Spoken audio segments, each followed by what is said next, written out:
வணக்கம் நேர்களே, நான் உங்கள் ஆஸ்ட்ரோ பூர்ணா. இன்னைக்கு இந்த சேனல்ல உங்களை எல்லாரையும் சந்திக்கிறதுல பெரும் மகிழ்ச்சி அடைகிறேன். இன்னைக்கு நம்ம இந்த 2026ஆம் ஆண்டு முதல் மாதத்துல இருக்கக்கூடிய அந்த செவ்வாயினுடைய பெயர்ச்சியை பத்தி பார்க்க போறோம். ஏன் நம்ம இந்த செவ்வாய் பெயர்ச்சி எடுத்துக்கிறோம் அப்படின்னு கேட்டீங்கன்னா, இந்த மாதத்துல அதாவது 16ஆம் தேதி ஜனவரி மாதம் செவ்வாய் தனுர் ராசியிலிருந்து மகர ராசிக்கு உச்சம் பெற போறார்.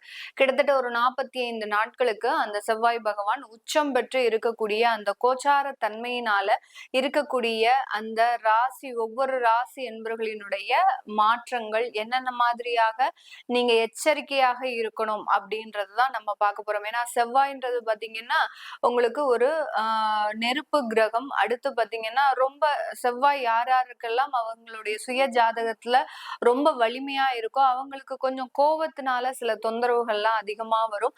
அதே மாதிரி ஒரு தன்னம்பிக்கை, ஒரு மரியாதை, சுயமரியாதை இதெல்லாம் எதிர்பார்க்கக்கூடிய ஒரு நபர்களாக தான் இருப்பாங்க. இவர்களுக்கு உங்களுடைய சுய ஜாதகத்துல அந்த செவ்வாய் மகர ராசியிலேயே இருக்கிறாரு அப்படின்னா இந்த காலகட்டங்கள்ல என்னென்ன மாதிரியான ஒரு தன்மைகள் உங்களுடைய வாழ்க்கையில கிடைக்க போகுது அப்படின்றத நம்ம இந்த பதிவுல தெளிவா பார்க்கலாம். இந்த செவ்வாயினுடைய பார்வை அப்படின்ற போது 4ஆம் பார்வையாக காலபுருஷனுக்கு உண்டான முதல் ராசியை மேஷ ராசியை பார்க்கிறார். அடுத்து காலபுருஷனுக்கு 4ஆம் இடமான அந்த கடக ராசியை பார்க்கிறார். 5ஆம் இடமான அந்த சிம்ம ராசியை பார்க்கிறார். இந்த மாதிரியான அந்த பார்வையினால ஏற்படக்கூடிய ஒரு நன்மை தீமைகளை பத்தியும் நம்ம இந்த பதிவுல டீடைல்டா பார்க்க போறோம். இந்த சேனலை முதன்முறையா பாக்குறீங்க அப்படின்னா சப்ஸ்கிரைப் பண்ணிக்கோங்க. பெல் பட்டன்ல ஆல் ஆப்ஷன் சூஸ் பண்ணிக்கோங்க.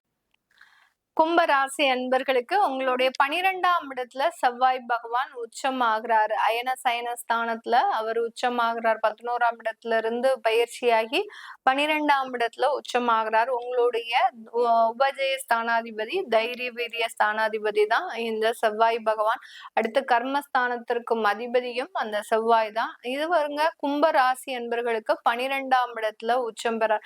12ஆம் இடத்துல உச்சம் பெறதுனால நமக்கு என்னென்ன ஒரு மாற்றங்கள் வரப்போகுது. உங்களுடைய ராசியின் மீதே ராகு பயணிச்சிட்டு இருக்கிறாரு.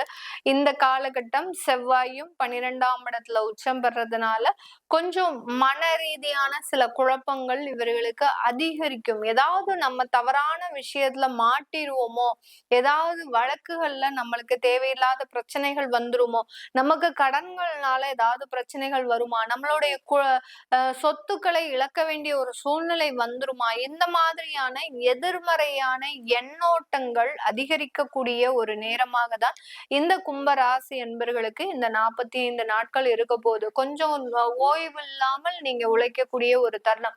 இந்த மகர ராசி என்பர்களுக்கு இந்த காலகட்டம் பாத்தீங்கன்னா உங்களுடைய 3ஆம் இடத்தையும் அவர் பார்க்கிறார். அந்த செவ்வாய் பகவான் உங்களுடைய 3ஆம் இடத்தை பார்க்கிறதுனால இந்த உடன் பிறந்த இளைய சகோதர சகோதரிகளிடம் கொஞ்சம் விலகி இருப்பது நல்லது. கும்பராசி என்பர்கள் இல்ல அவர்களோட ரொம்ப டிராவல் பண்ணீங்க, அவங்களோட சேர்ந்து பிசினஸ் பண்ணிட்டு இருக்கிறீங்க அப்படின்னா அந்த இடத்துல ஏதாவது ஒரு தொந்தரவுகள் வருவதற்குண்டான ஒரு தருணமாக இருக்கும்.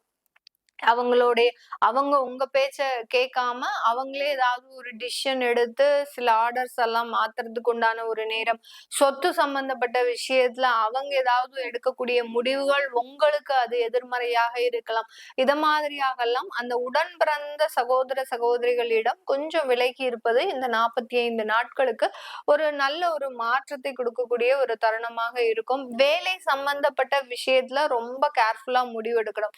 எனக்கு இந்த வேலை சரியில்லை, நான் அங்க போனா நல்லா இருக்கும் அப்படின்னு மாதிரியாக இக்கரைக்கு அக்கறை பச்சை அப்படின்ற மாதிரியாக தோணுச்சு அப்படின்னா கண்டிப்பா நீங்க அந்த வேலையை செய்யவே கூடாது. உங்களுக்கு உங்களுடைய திறமைக்கு அங்கீகாரம் கொடுக்குறாங்க, அந்த இடத்துல நல்ல ஒரு மதிப்பு மரியாதை இருக்கு அப்படின்ற பட்சத்துல நீங்க அந்த இடமாற்றம் செய்யறது நல்ல ஒரு மாற்றத்தை கொடுக்கும். அப்படி இல்லாத பட்சத்துல இந்த வேலையை விட அது நல்லா இருக்குமே அப்படின்னு நினைச்சு நீங்க போனீங்க அப்படின்னா அங்கேயும் இதே மாதிரியான தொந்தரவுகள் அதிகரிக்கக்கூடிய ஒரு நேரம். ஏன்னா செவ்வாய் ராகு அப்படின்ற சேர்க்கை பாத்தீங்கன்னா இந்த இடத்துல கொஞ்சம் காம்பினேஷன் ஜாஸ்தி ஆகும். ஏன்னா ராகு பாத்தீங்கன்னா டுவர்ட்ஸ் அந்த மகர ராசியை நோக்கி பயணிச்சிட்டு இருக்கிறார்.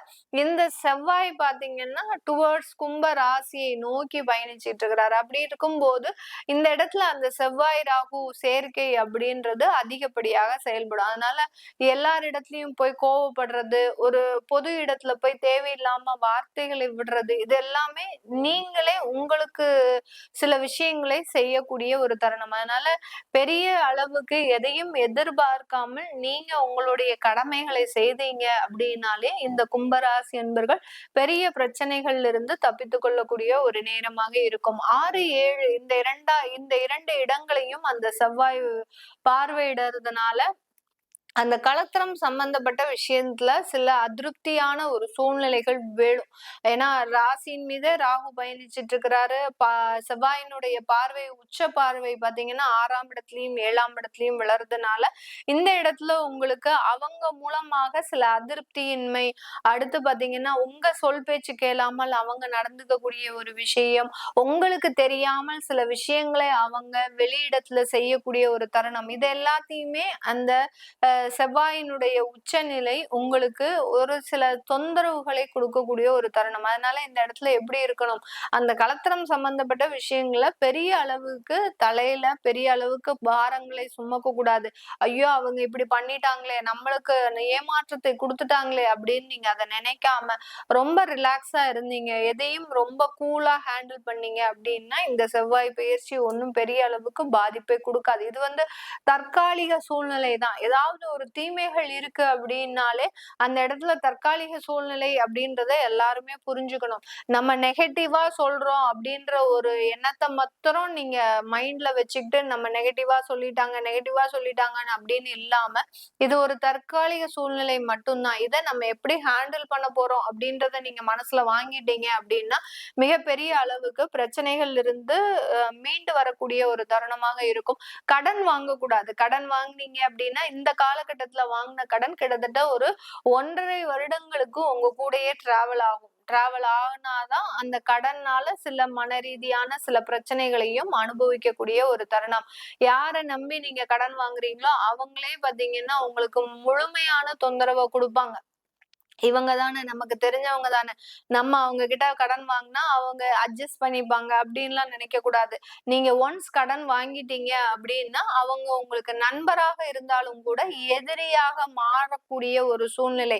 எப்படி நமக்கு ஒரு காதலன் காதலியாக இருக்கக்கூடிய ஒரு நபர் ஆஃப்டர் மேரேஜுக்கு அப்புறம் ஒரு கணவன் மனைவியாக மாறுறாங்களோ அதே மாதிரிதான் ஒரு நண்பனாகவோ ஒரு உறவுகளாகவோ இருக்கக்கூடிய ஒரு நபர்கள் ஆஃப்டர் அந்த கடனுக்கு அப்புறம் பாத்தீங்கன்னா அப்படியே எதிரியா மாறிடுவாங்க. அந்த மாதிரியான ஒரு சூழ்நிலைகள் இந்த கும்ப ராசி என்பர்களுக்கு இந்த 45 நாட்களுக்கு மிக அருமையாக நடக்கக்கூடிய ஒரு தருணம். அதனால கடன் வாங்குறதுலாம் ரொம்ப பெரிய அளவுக்கு இன்ட்ரெஸ்ட் காட்டக்கூடாது. இருக்கக்கூடிய கடன்களை அடைக்கிறதுக்கு நாங்க முயற்சி பண்ணலாமா அப்படின்னா தாராளமா பண்ணலாம்.